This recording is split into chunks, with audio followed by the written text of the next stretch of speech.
で、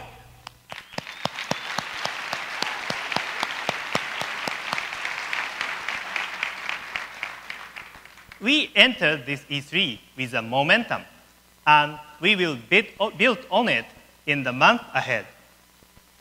As always, Nintendo will prosper as we move into the true mass market. Nintendo has never been more focused, never more determined, never more willing to take risks, and we will not retreat. Make no mistake, we are staying right in the middle of the home console battle. The successor to Nintendo GameCube is already in development. And this time, we will not give our competitors a head start reaching the market. We are going to do it our way, and we are going to succeed. Thank you all. And George and I look forward to answering your questions.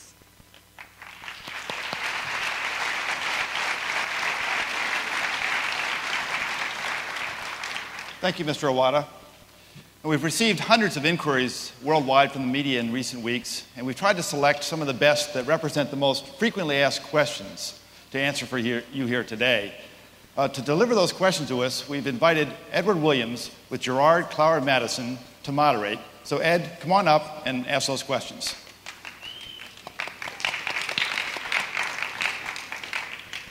Thank you.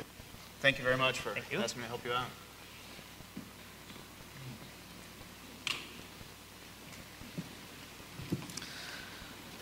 Okay, I think we've got a few questions here. I figured we would get started with the first one for me, given Sony's announcement earlier today. But given the Sony's announcement of the PSP, what will Nintendo do to ensure continued third-party support for the Game Boy Advance, and what changes might you make to your strategy in order to maintain your leadership position in the handheld market? This is about handheld strategy, so I think maybe Mr. Iwata should answer this question. ソニーが PSP を発表して、これからサードパーティーのサポートを持ちながら、GBA の成功をどうやってこれから続けていくでしょうか。はい、ソニーさんがポータブルを発表されたっていうのは私がここに来るつい直前に聞きました。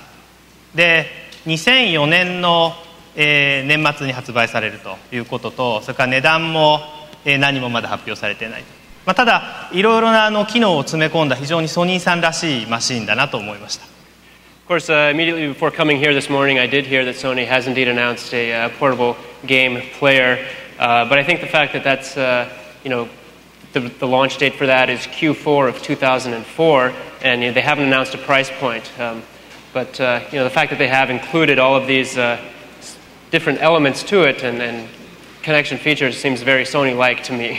今はマーケットのハンドヘルドのマーケットはほとんどすべて我々が抑えているわけですから、今すぐに慌てふためいて何もする必要はないと思っています。ただもちろん我々もさらに魅力的な遊びをお客さんに提供できるように努めていきたいと思います。 Now, because I think that we are essentially in control of the handheld market at this point in time, we don't feel that there's anything in particular that we need to be worried about right now.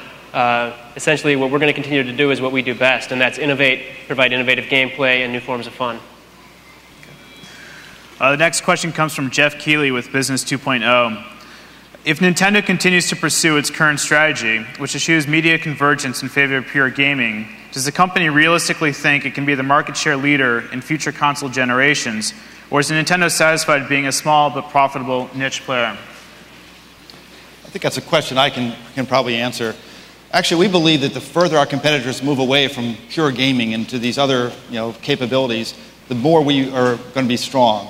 We know that we are the best developer and hopefully the best inspirer of creative gameplay, and we think that by focusing on those types of things and creating a value-oriented game console system that we can succeed not only now with GameCube but also in the next generation. The next question is from Frank Catalano, a technology industry analyst.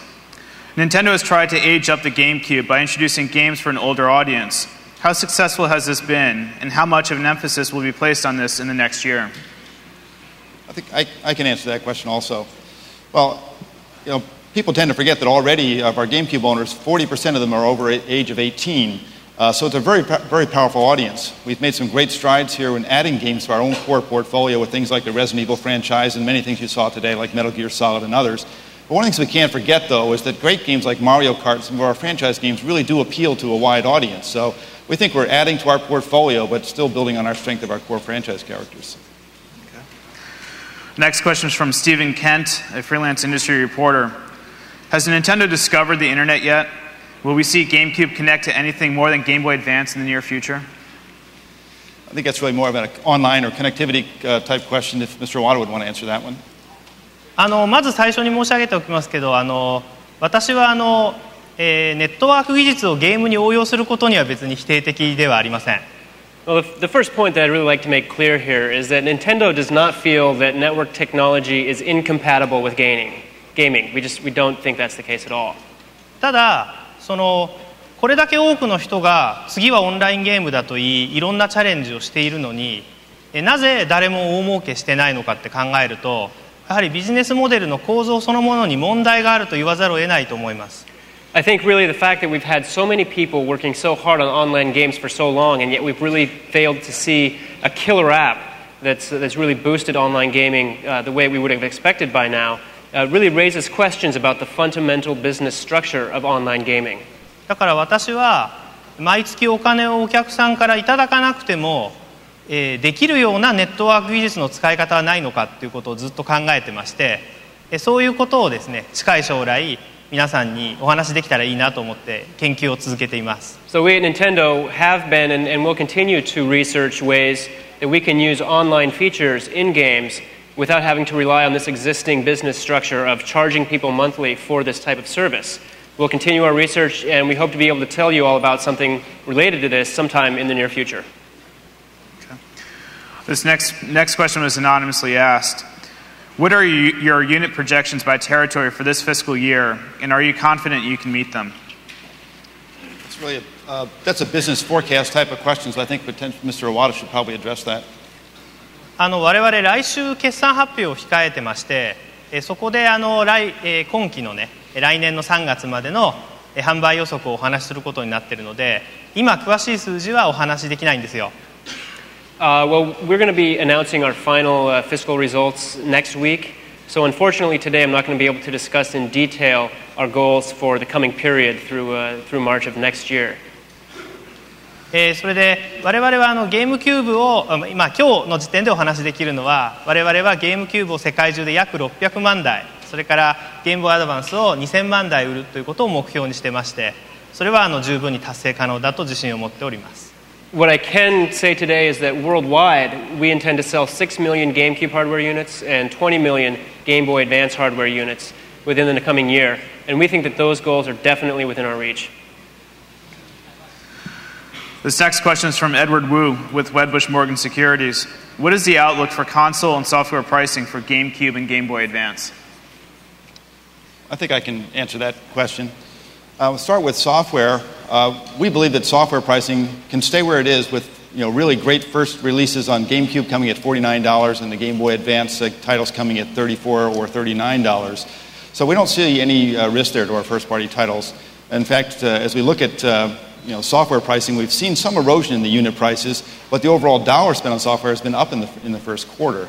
The question about consoles is one that I'm sure has been on everybody's mind. Right now, we feel very comfortable with the Nintendo GameCube at $149 with a free game offer that we can compete. We're going to be considering other promotional types of opportunities going forward.